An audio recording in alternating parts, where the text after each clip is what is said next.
Bismillahirrahmanirrahim. Assalamualaikum warahmatullahi wabarakatuh. Alhamdulillahi rabbil alamin. Wassalatu wassalamu ala ashrafil anbiya'i wal mursalin. Wa ala alihi wa ashabihi wa man kana awla bihi wa sallim taslima. Allahumma inna nas'aluka ilman nafi'a wa rizqan thayyiba wa amalan mutaqabbala. Para pemirsa dimanapun berada, pada kesempatan kali ini dalam bahasan memaknai bacaan salat dalam rangka meraih kekhusyuan di dalam salat itu sendiri, alhamdulillah kita telah masuk pada uraian mengenai apa kandungan dari surat Al-Fatihah, di mana pada pertemuan sebelumnya kita masuk dalam bahasan sifat Allah Subhanahu wa Ta'ala yang dia terangkan di dalam ayat Ar-Rahmanir Rahim. Jadi setelah Allah Subhanahu wa Ta'ala menyebutkan dua sifat, yang pertama adalah Rabbil Alamin, bahwa Allah itu adalah Rabb semesta alam. Kemudian Ar-Rahman, Ar-Rahim, yang maha pengasih lagi maha penyayang. Pada ayat berikutnya Allah Subhanahu wa Ta'ala juga menambahkan sifat kepada dirinya. Adapun ayat berikutnya adalah Maliki Yaumiddin. Maliki Yaumiddin. Kalau kita merujuk kepada hadis-hadis yang sahih, adapun pertama bahasan tentang Maliki Yaumiddin adalah bacaan pada kata Malik. Ada dua di sini bacaan yang diperbolehkan. Yang pertama adalah dengan memanjangkan huruf ma. Jadi seperti bacaan yang biasa, Maliki, Maliki. Adapun yang kedua yang juga diperbolehkan adalah dengan memendekkan ma, Maliki, Maliki Yaumiddin. Jadi yang pertama adalah Maliki Yaumiddin. Dan yang kedua adalah Maliki Yaumiddin. Pertama panjang ma-nya, yang kedua adalah pendek ma-nya. Adapun yang dimaksud dengan Maliki, jika dipanjangkan huruf ma, maka maknanya adalah yang maha memiliki. Yang maha memiliki. Sedangkan kalau seandainya dipendekkan ma-nya jadi Maliki, maka maksudnya adalah raja. Maka dari sini kita dapat memahami yang terkandung makna dari ucapan Maliki Yaumiddin adalah dialah yang maha memiliki. Yaumi artinya adalah hari, ad-din artinya adalah pembalasan. Jadi maksud dari Maliki Yaumiddin adalah dialah Allah yang maha memiliki hari pembalasan. Jika kita baca dengan ma yang dipendekkan Maliki Yaumiddin, maka maknanya adalah raja, raja pada hari pembalasan. Maka kedua dari bacaan ini mengandung makna yang mirip dan keduanya sahih berdasarkan hadis Nabi sallallahu alaihi wasallam. Maka dari sini kita paham bahwa makna dari ucapan kita di dalam solat membaca surat Al-Fatihah dalam ayat Maliki Yaumiddin, kita mengakui bahwa Allah Subhanahu wa Ta'ala adalah pemilik hari pembalasan. Dan kalau kita berbicara tentang hari pembalasan, Allah Subhanahu wa Ta'ala menyampaikan di dalam surat An-Nur ayat yang ke-25, Allah sampaikan kepada kita, yauma idzi yuwaffihimullahu dinahumul haq. Pada hari itu, maksudnya hari akhirat nanti, Allah Subhanahu wa Ta'ala akan menyempurnakan perhitungan. Allah akan menyempurnakan pembalasan bagi mereka secara hak, secara seadil-adilnya.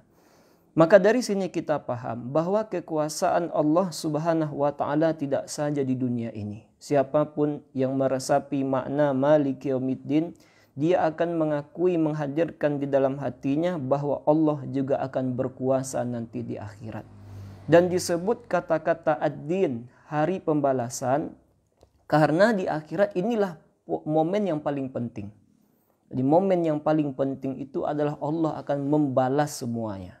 Allah akan memberikan balasan dari setiap perbuatan yang pernah kita lakukan. Dalam surah Az-Zalzalah juga disampaikan, "Faman ya'mal mithqala dzarratin khairan yarah." Pada hari itu siapa yang melakukan kebaikan, meskipun kebaikan itu kecil sebiji zarah, yarah, dia akan mendapatkan balasan dari kebaikan yang kecil yang telah dia lakukan tersebut. Dan sebaliknya kata Allah, "Wa may ya'mal mithqala dzarratin syarran yarah." Dan siapa saja kata Allah yang melakukan keburukan meskipun keburukan itu sebiji zarah, niscaya dia akan mendapatkan pula balasan dari keburukan yang telah dia lakukan. Maka pembalasan disebutkan di sini karena memang itulah inti, momen paling inti nanti di akhirat. Allah tidak menyebutkan hari kebangkitan. Allah tidak menyebutkan dialah yang memiliki hari kebangkitan. Tidak. Karena hari kebangkitan kita dikumpulkan itu seperti pendahuluan. Momennya nanti adalah yang baik, timbangannya akan diberikan surga oleh Allah Ta'ala. Yang buruk nanti yang lebih banyak akan dibalas neraka oleh Allah Subhanahu wa Ta'ala.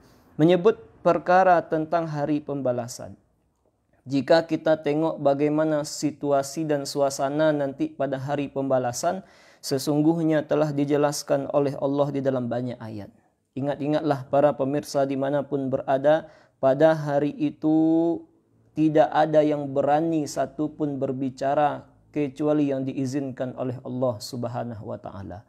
Allah sampaikan di dalam surah An-Naba ayat 38, "Yauma yaqumur ruhu wal malaikatu saffa la yatakallamuna illa man adzina lahur rahmanu wa qala shawaba." Pada hari itu kata Allah, di mana manusia akan berdiri. Jadi kita ini akan berdiri, kemudian malaikat pun berdiri secara bersaf-saf.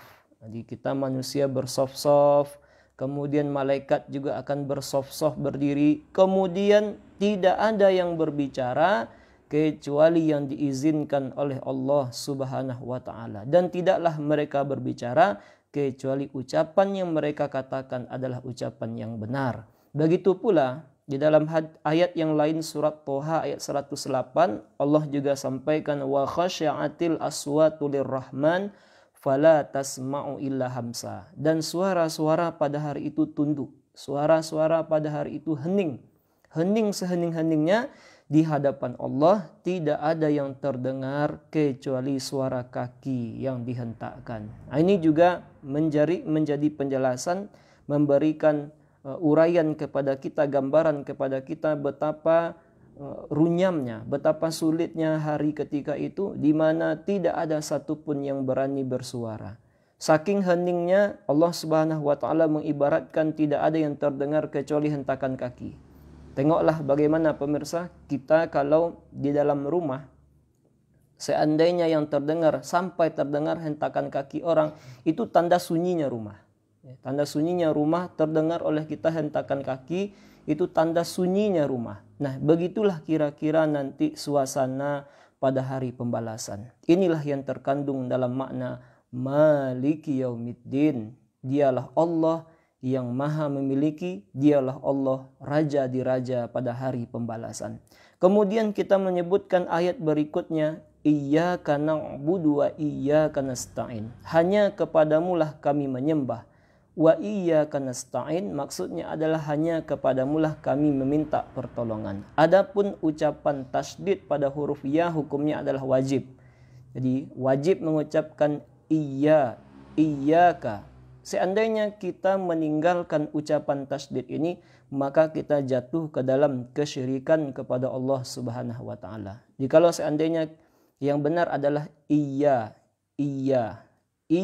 dibaca dengan tasydid, tidak dengan dibaca iyaka, tidak. Kalau seandainya kita baca dengan iyaka, dihilangkan tasydidnya, maka maknanya berubah menjadi kepada matahari kami menyembah dan kepada matahari kami meminta pertolongan. Jadi ucapan tasydid di dalam huruf ya pada ayat iyyaka na'budu wa iyyaka nasta'in ini hukumnya wajib dan tidak boleh ditinggalkan sama sekali. Mengapa demikian? Karena dengan tasdid yang ditinggalkan berubah jauh maknanya. Dari kepada Allah kita menyembah dan kepada Allah kita minta pertolongan, berubah menjadi kepada matahari jadinya. Nah, kemudian dari sini siapapun yang memaknai kandungan dari ayat iyyaka na'budu wa iyyaka nasta'in, ini sebetulnya memperkuat bacaan doa iftitah, di mana di dalam doa iftitah kita juga membaca inna solati wa nusuki wa mahyaya wa mamati lillahi rabbil alamin. Sesungguhnya solatku, ibadahku, hidupku, matiku, semua itu hanya untuk Allah subhanahu wa ta'ala. Sejalan sekali dengan makna iyyaka na'budu, ya Allah hanya kepadamulah kami menyembah, wa iyyaka nasta'in, dan hanya kepadamulah kami meminta pertolongan. Menarik pula di sini Allah subhanahu wa ta'ala juga menyebutkan perihal iyyaka terlebih dahulu baru na'budu. Jadi bisa saja nanti sebetulnya bacanya na'budu iyyaka wa nasta'inu iyyaka. Jadi kami menyembah kepadamu, kami meminta pertolongan kepadamu. Itu bisa dibaca seperti itu, tetapi ada kemungkinan melakukan kesyirikan di dalamnya. Tapi Allah masukkan kata iyyaka di awal-awal. Jadi iyyaka na'budu itu maksudnya adalah memang hanya kepada Allah satu-satunya kita menyembah. Jadi kalau dibaca na'budu iyyaka berarti ada kemungkinan seorang menyembah selain kepada Allah Subhanahu wa taala. Makanya disebut terlebih di awal adalah iyyaka na'budu wa iyyaka nasta'in. Kemudian di dalam ayat ini juga ada kandungan yang dapat kita masukkan ke dalam hati, adalah ketika Allah Subhanahu wa taala menyampaikan firman-Nya di dalam surah Al-Fatihah ayat iyyaka na'budu wa iyyaka nasta'in, itu maksudnya adalah kita sebagai seorang hamba langsung saja berdoa kepada Allah Subhanahu wa taala tanpa melalui perantaraan-perantaraan yang lain. Allah juga sampaikan di dalam ayat yang lain dalam surah Al-Baqarah ayat 186, wa idza sa'alaka ibadi anni fa inni qarib. Apabila umatku atau hambaku bertanya kepadamu wahai Muhammad tentangku, maka jawablah sesungguhnya aku itu dekat. Ujibu da'watad da'i idza da'ani. Aku akan mengijabah setiap permintaan atau permohonan yang didoakan oleh hambaku. Ayat ini sangat-sangat menarik. Mengapa? Karena setiap ada pertanyaan yang dilontarkan oleh orang kepada Nabi SAW, itu pasti Allah perintahkan katakanlah. Contohnya seperti ini. Allah Subhanahu wa taala berfirman dalam ayat yang lain, yas'alunaka 'anil ahillah. Mereka bertanya kepadamu Muhammad tentang bulan sabit. Maka kul, katakanlah, hiya mawaqitu linnasi wal hajj. Bulan sabit itu berguna sebagai tanda-tanda waktu bagi manusia. Begitu pula yas'alunaka madza yunfikun. Mereka bertanya kepadamu tentang apa yang harus dinafkahkan, apa yang harus diinfakkan. Qul ma anfaqtum min khairin falil walidain. Katakanlah Muhammad, jawablah Muhammad, apa yang mereka infakkan itu infakkanlah kebaikan untuk orang tua mereka, wal aqrabin, karib kerabat mereka, wal yatama, anak-anak yatim, wal masakin, dan orang-orang miskin. Begitu juga di dalam ayat yang lain, yas'alunaka 'anil syahril haram. Mereka bertanya kepadamu Muhammad tentang berperang di bulan-bulan yang haram. Katakanlah qul qitalun fihi kabir. Katakanlah Muhammad, berperang di dalamnya adalah dosa yang besar. Begitu pula yas'alunaka 'anil khamri wal maisir. Mereka bertanya kepada Muhammad tentang minuman khamar dan judi. Qul fihi ma itsmun kabir. Katakanlah Muhammad, hukum keduanya adalah dosa besar. Tapi mari kita tengok ketika Allah Subhanahu wa taala menyampaikan tentang perkara doa, wa idza sa'alaka ibadi anni, apabila ada yang bertanya kepadamu Muhammad tentangku, maka Allah tidak sebut qul, katakanlah, tapi langsung Allah katakan fa inni qarib. Sesungguhnya aku itu adalah dekat. Ini menandakan bahwa Allah memang dekat dan Allah Subhanahu wa taala akan mengijabah siapapun yang berdoa. Inilah kandungan yang terdapat di dalam iyyaka na'budu wa iyyaka nasta'in. Inilah para pemirsa dimanapun berada, hal yang menjadi perihal yang harus kita ketahui di dua ayat di dalam surah Al-Fatihah memiliki kandungan yang amat luar biasa. Pertama adalah Maliki Yaumiddin, dialah Allah yang memiliki hari pembalasan, bahwa pada hari itu tidak akan ada satupun yang berani berucap, berkata-kata, berbicara kecuali semuanya tunduk di hadapan Allah Subhanahu wa taala. Pada hari pembalasan itu Allah akan betul-betul membalas seadil-adilnya setiap perbuatan yang pernah kita lakukan di dunia ini. Kemudian ayat Iyyaka na'budu wa iyyaka nasta'in, ya Allah, kepadamulah satu-satunya kami menyembah dan kepadamulah satu-satunya kami meminta pertolongan.